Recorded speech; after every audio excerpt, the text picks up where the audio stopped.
The goal of this lesson is to display details about the character that was selected in the master list view. We want to display the character's larger version of the thumbnail image, their name, a description, and then eventually we'll display in the next video all the comic books related to that particular character, at least the most recent comic books. Now, there's also another thing that I want to address in this lesson, and that is sometimes you're only going to get back a small number of characters that satisfy the conditions that we have here.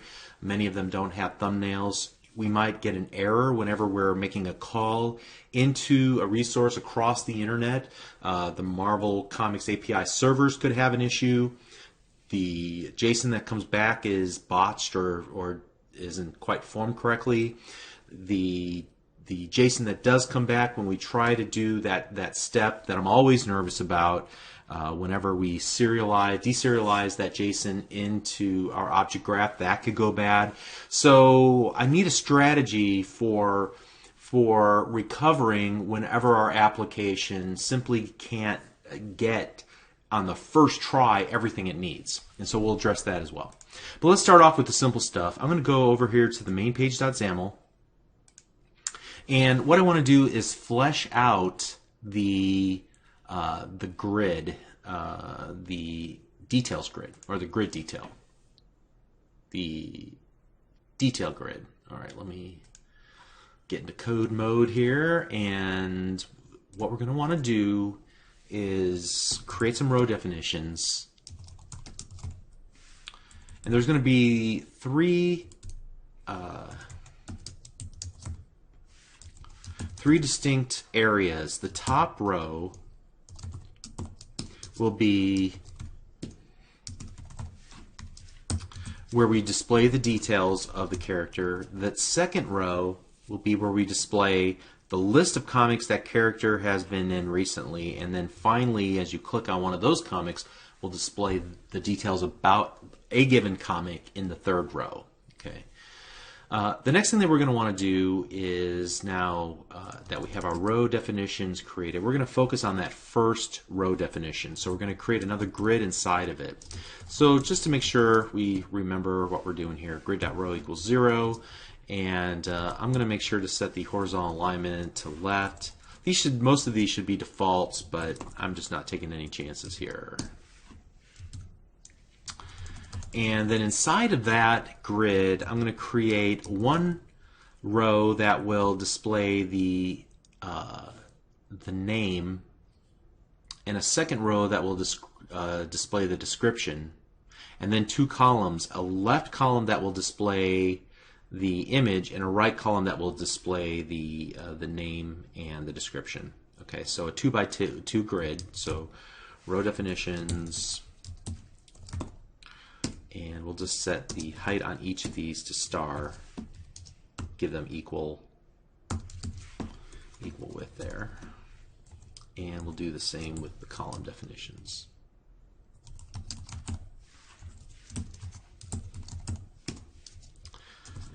The first column I'm going to set to auto, and the second column width I'm going to set to star.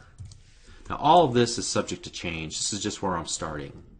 Alright, on the left side I want the image to appear. So I'm going to set that image grid.column equals 0. But actually I want it to span both rows. So grid.rowspan equals 2. And then we're going to need to populate its value programmatically. So I'm going to set the name of this equal to detail image.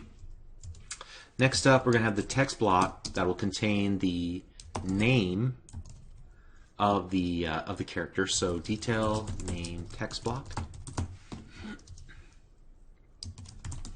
We're going to set the column equal to 1, so the second column. And I'm also going to make the font size a little bit larger than before. So we'll set the font size at like 32. And then finally, we'll create another text block that will contain the description, if there is one, And just like the thumbnail, many of the characters do not have descriptions. So that's fine. We just won't display it if there's not one. So we're going to set that in row 1 and grid.column 1. And I'm also going to go ahead, while I'm thinking about this, and set the text wrapping, because this might be a paragraph. So I'm going to set the wrapping equal to wrap. Let me put these on separate lines so you can see them a little bit easier.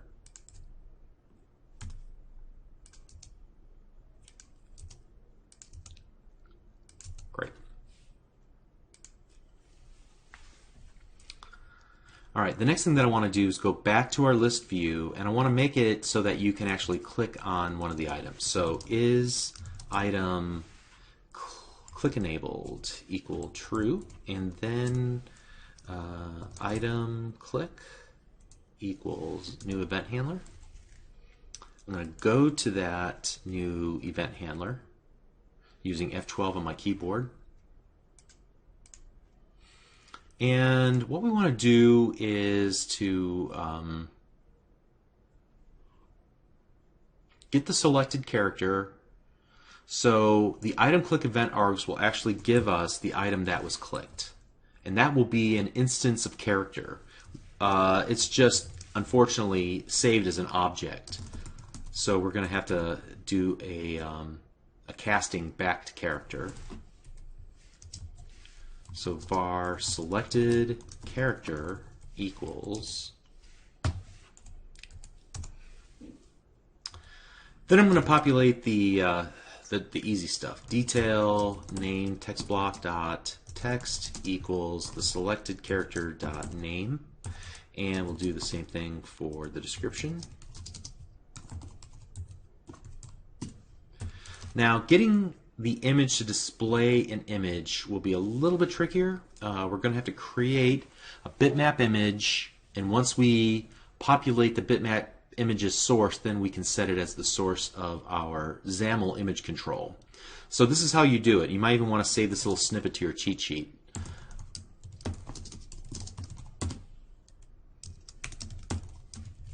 Now the bitmap image object, we're going to have to add a using statement to windows.ui.xaml.media.imaging, like so.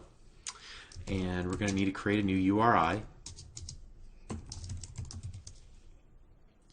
And we're going to give it the location by giving it selected character dot thumbnail dot large. And then we're going to give it the URI kind of absolute, because it's going to be a URL. All right, it doesn't like, oh, I didn't spell it correctly. There we go. All right, so large image dot URI source equals URI, obviously. And now it should have everything it needs to be a real bitmap image, and so we can do this detail image dot source equals large image. That should work. Let's go ahead and try it.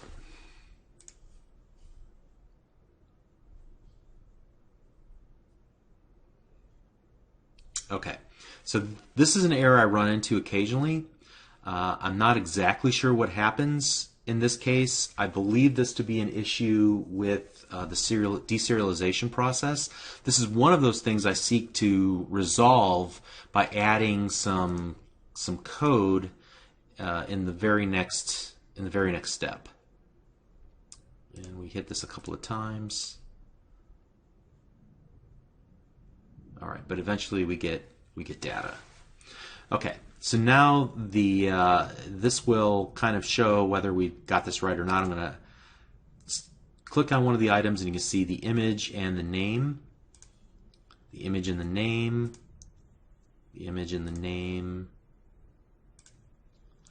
Like I said, most of these items don't have descriptions, but Pete Wisdom does have a description, which is awesome for us because now we can kind of work with the spacing of things here. If you take a look, first of all, I gave each of these rows equal space by giving them both star, but I think I'm just going to make this top row auto and the bottom row Star or auto, probably star. And then I'm going to add some margins around the sides of this guy, and I'm actually going to push everything off about 10 pixels there. Okay, so we got a little bit of work to do. I'll push that up or that down a little bit as well. Okay, so let's get started in here in the main page.xaml. I'm going to go to the detail image, and I'm going to set its vertical alignment equal to top. I think that might have been the issue with that. I'm going to go to the grid. Actually, I think what I'll do is go to the entire detail grid, and I'm going to add a margin there on the left-hand side. So margin 10, 0, 0, 0. Actually, I might add 10 from the right as well, just to make sure that nothing bumps up against the right there. All right. The next thing I want to do is in this inner grid, I want to set the row definition of the top row to auto. That should fix that issue. And then I also want to set the margin to the right of the text to maybe 10. And the same would be true then for the other text block.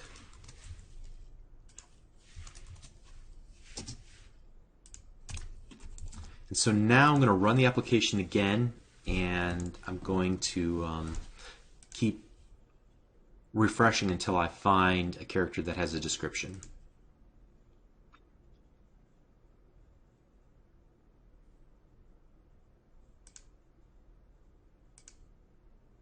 Okay, so I'm very happy with the result. Still wish that the text was up a little bit higher. I guess it's fine the way that it is. We'll just go ahead and go with that for now. All right, but you notice that we only got 3 items on that particular try. And so that leads me to something I wanted to talk about here, which is making a call into this populate Marvel characters async. It just might not return as many items as we want. So I want at least 10 items in the list, maybe more. So what I'm going to do is add a while condition here. So here, let's do this again. While tab. And what we'll check for is the number of items inside of Marvel characters. So Marvel characters dot count.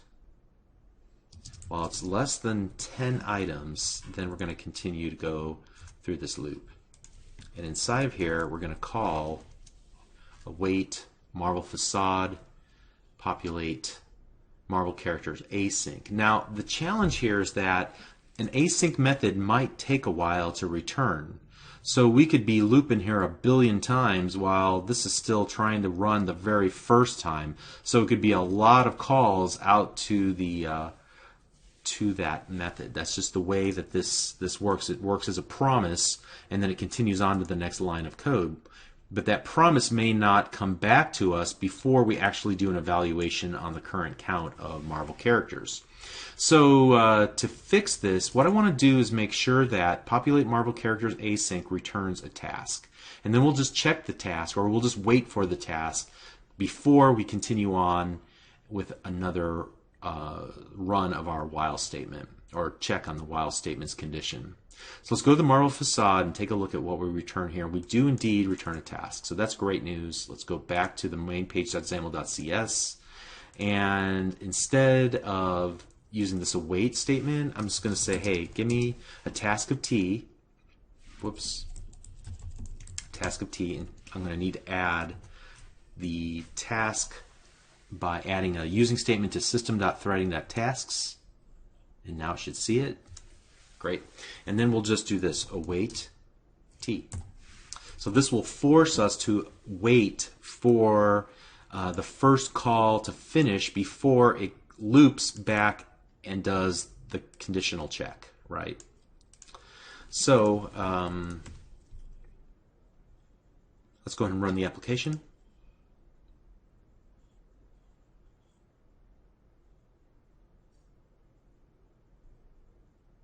1, 2, 3, 4, 5, 6, 7. And now I'm waiting for it. It's still going. Notice that. And now we have 8, 9, 10, and a bunch more. Okay. And then there's one last thing that I want to do, because this could still die if we're not doing this just right. So I want to wrap try catches around any code that's going to make a call out to a dependency that I cannot control. In this case, I can't control this call out to marble.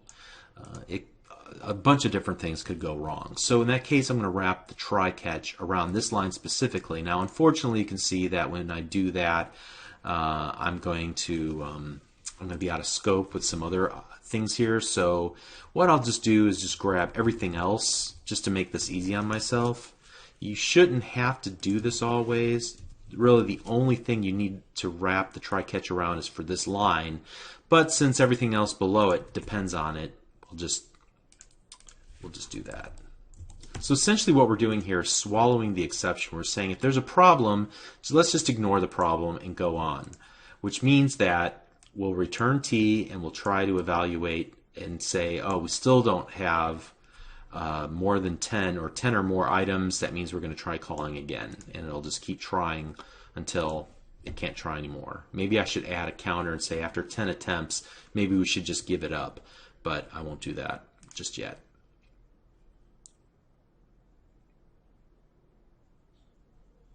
Okay, so let's watch as these things filter in.